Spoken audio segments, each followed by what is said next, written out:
강선우 의원 입장에서는 나 좀 살려달라라고 말할 수밖에 없고 그 살려달라는 의미는 결국 그냥 김경희 더 이상 폭로하지 않도록 기자회견하지 않도록 공천 주자라는 의미가 아니었나. 그리고 실제로 단수 공천이 이루어졌기 때문에 그걸 더 뒷받침하는 것 아니냐 이런 뭐 생각이 듭니다. 어떻습니까?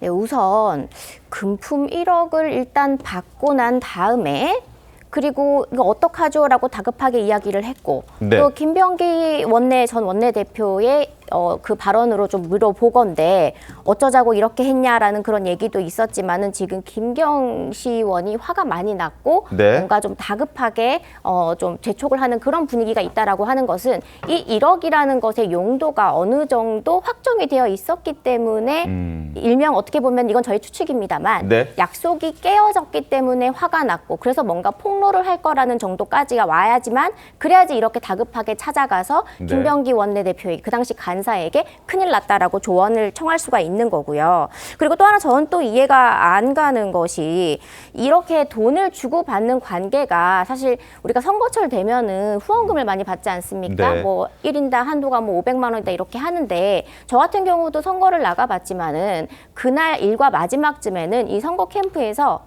좀 문제가 될 것 같은 입금이 있으면 저한테 이야기를 해줍니다. 매일매일 네, 보고를 같은 당 하는군요. 사람이거나 아니면 조직에 있는 사람이거나 나중에 공천에 혹시라도 이해관계가 얽힐 것 같을 경우에는 그냥 돌려주는 것이 맞다라고. 저는 정치를 아무것도 몰랐지만 처음 네. 배웠던 내용이 그런 내용인데 500도 아니고 300도 아니고 지금 1억이라고 하는 이 큰 금액을 네. 주고 받았을 때는 분명히 어떤 이해관계에 대해서 이야기가 오고 갔을 거라고 보는 사람들이 사실은 더 많을 것 같다라고 네. 생각을 하고요. 그리고 또 하나만 더 말씀을 드리자면은 정말 강선우 의원의 말에 의해서 저는 받으려고 한 게 아니라 보좌관한테 그냥 놓고 갔다. 이거 어떻게 하면 좋냐라고 한다면 네. 그렇다면은 공관위 이 간사한테 네. 이 사람 혼내주세요. 어떻게 이 돈을 나를 받고 싶은 생각도 없는데 이걸 놓고 갔어요. 네. 이 사람 제발 혼내주세요. 떨어뜨려 주세요라고 했어야 그래야지 더 신빙성이 있지 않을까라는 그런 생각에서 네. 여러 가지 면에서 이 강선우 의원과 김병기 원내대표의 이 내용은 좀 의문이 많이 가는 그런 녹취이긴 합니다. 알겠습니다. 김경시 의원 당시에 부동산 문제가 있어서 공천 과정에서 컷오프가 유력했던 사람이라는 평가들이 있었습니다. 과연 어떤 부동산 문제가 있었을까 화면 함께 보겠습니다. 다주택자였던 겁니다. 평창동에 집이 한 채, 그리고 방배동에 또 집이 한 채. 평창동의 집은 당시 시가로 23억 원 정도, 방배동도 10억 원대 집이었습니다. 그리고 상가들도 5채나 있었습니다.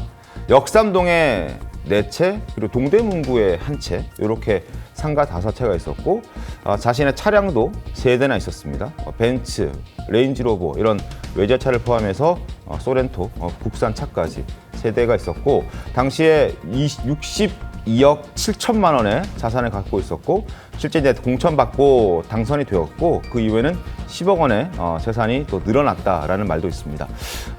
정말 문제 있는 사람이면 컷오프를 유지해야 한다라는 내용도 당시 3년 전에 김병기 원내대표는 공천관리위 간사로서 얘기했던 적이 있습니다. 그러니까 유지를 해야 하는, 이미 컷오프가 결정이 됐고 이 컷오프가 유지됐어야 할 사람인데 바로 2022년 4월 21일에 김병기 의원과 강선우 의원이 김병기 의원실에서 얘기하고 바로 다음 날 4월 22일에 단수 공천됐습니다.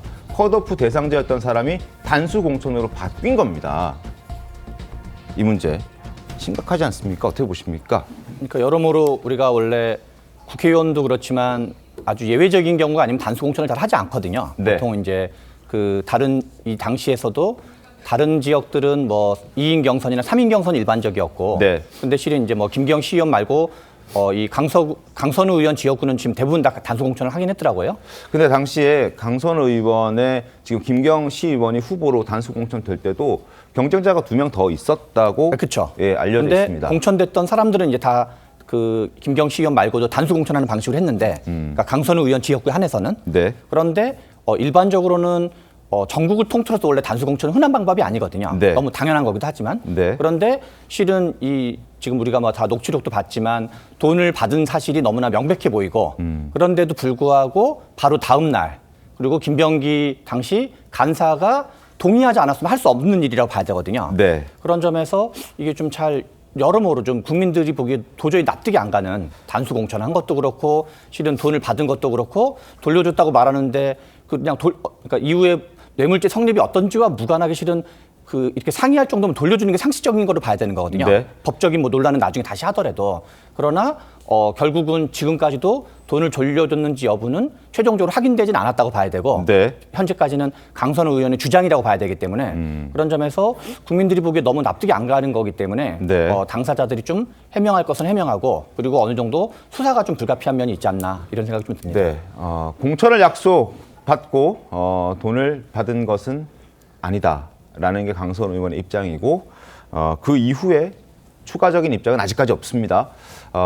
즉시 반환을 지시했다라는 입장도 나왔지만 그 이후에 추가적인 반환이 진짜 있었는지 아니었는지 이건 지금까지 확인이 안 됩니다. 자, 공천 부적격자를 단수 공천한 이 대목, 바로 이 지점에서 김병기 의원도 문제가 있는 것 아니냐라는 지적이 나오고 있습니다. 돈을 받은 사람으로 의심되는 건 물론 강선우 의원이지만 당시에 김병기 의원은 공관위의 간사로서 영향력을 크게 행사할 수 있는 위치에 있었고 공천 컷오프 유지라는 입장이 있었지만 이걸 하루 만에 뒤집고 단수 공천을 줬다. 결국 묵인 방조한 것 아니냐. 그래서 김병기 의원도 1억 수수 의혹에 자유롭지 못한 것 아니냐는 지적이 있지 않습니까? 저도 그 지적에 동의합니다. 네. 그러니까 지금 김병기 전 원내대표가 가족들 간의 관계, 그 뭐 가족 여러 가지 의혹들에도 불구하고 버텼잖아요. 네. 원내대표를. 그런데 지금 결국은 본인이 사퇴한 것은 이 강선우 의원의 1억 관련해서 결국은 이게 계기가 돼서 사퇴했다는 건데 지금 녹취록만을 보면 네. 김병기 전 원내대표가 아주 훌륭하게 처신을 했어요. 돈을 돌려주라라고 한 거 아닙니까? 네. 근데 우리 국민들이 볼 때는 아니 돈을 돌려주라고 그렇게 잘 훌륭하게 역할을 하셨는데 왜 그만뒀지? 라는 의문이 따르는 거예요. 그러니까 지금 제가 생각하기는 지금 이 녹취록 이상의 무언가가 있다. 네. 그러니까 지금 결국은 김병기 의원이 말로는 돌려주고 컷오프 시켰으면 아무 문제가 없는데 결국은 돌려줬는지는 불분명하고 네. 또 컷오프 시키지 않고 단수 공천을 줬기 때문에 그 과정에서 1억의 향방이 있다면 1억의 향방이 어디까지 갔느냐 하는 부분까지도 저희는 의문을 갖지 않을 수 없고요. 네.